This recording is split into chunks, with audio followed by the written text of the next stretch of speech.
that's the URL. So if you go there in chat, you should be able to go ahead and see. Oh, wait a second. Not that one. Local chat. Let me do that again. I was looking at something different. Okay. Now that's still not it. Stand by. Boy, I'm having trouble copying that, but local chat. There it is.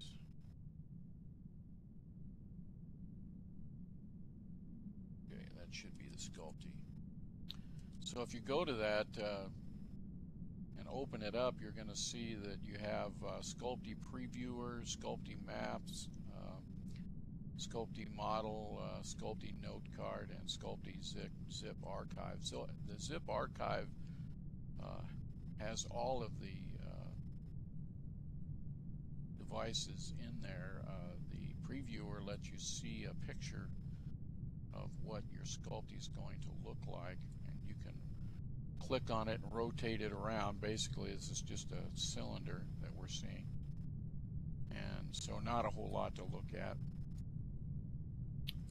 but that's what we're going to look at to see if we like what the Sculpey is.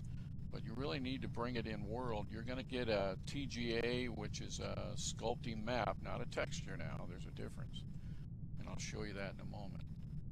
The Sculpey map with an alpha, that means that you won't be able to see the actual texture of the Sculpey. It's hidden, and it's a mask so that someone can't steal your Sculpey off of one of your creations.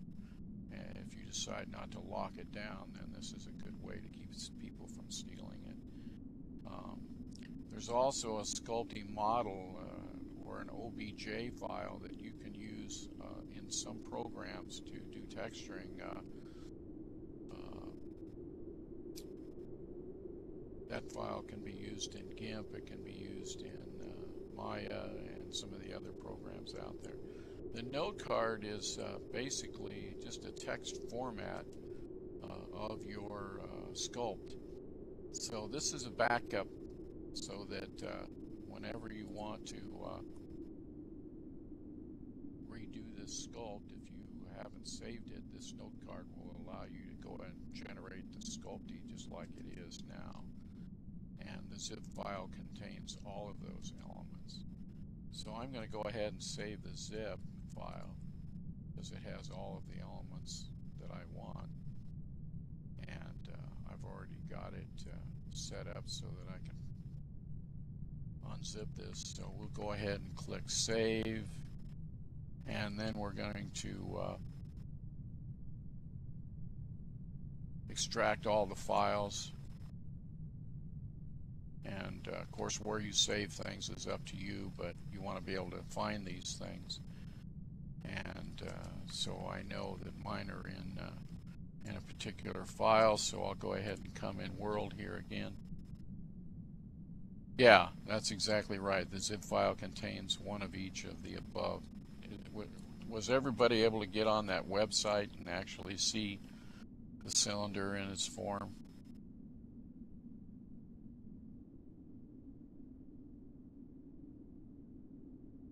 Yes or no? I'll get closer to you. Everybody able to look at that website that I gave you? Not the URL to take you out of here, but the website.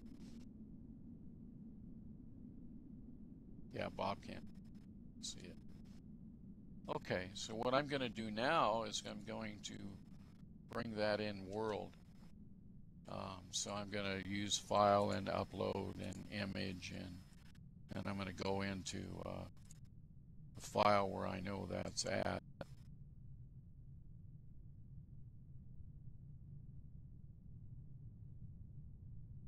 And I'm going to go ahead and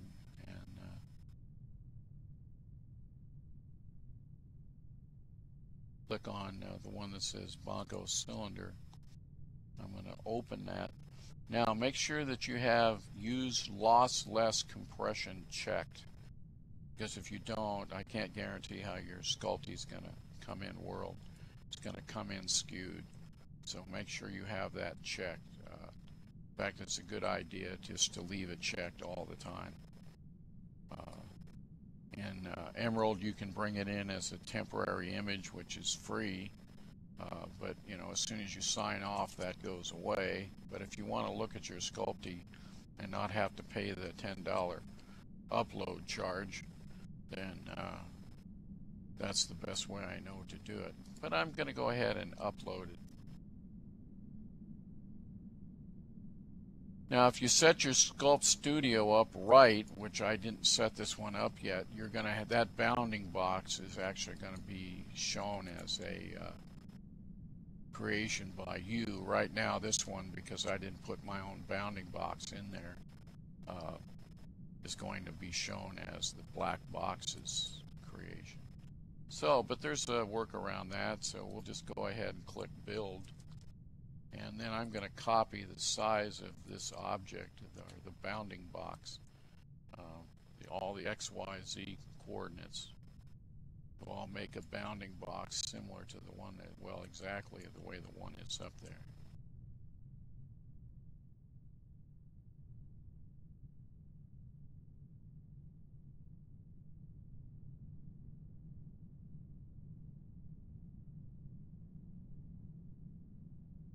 And all we need is the Z dimension.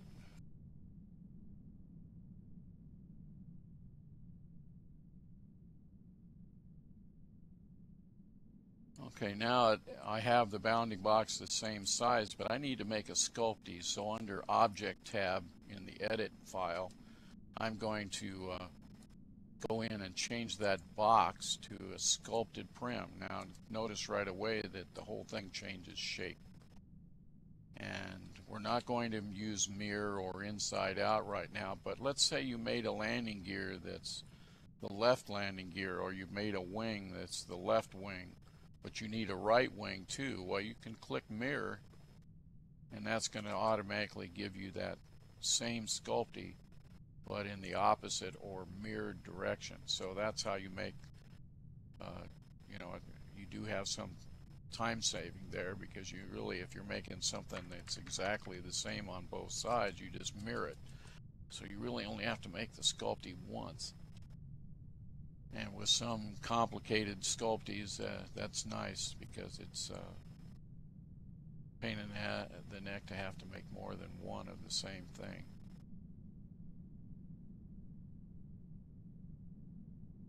Yeah, that's true. If you're using some older viewers or some viewers that don't have that ability, you may not be able to see.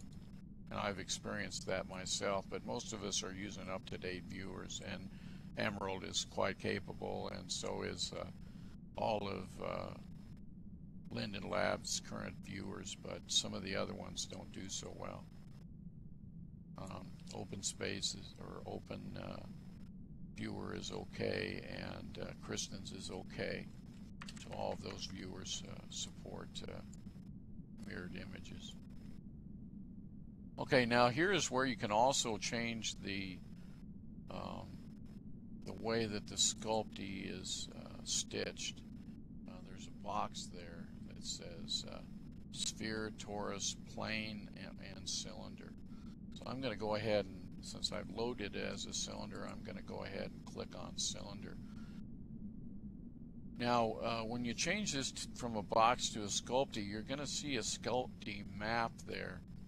And you guys are welcome to res a box and change it to a Sculpey, and then go into the object file and look at what I'm looking at, which is a multicolored texture. That's the texture for, or the sculpt map. It is not the outside texture for this prim. The outside texture right now we have set to the normal wood look.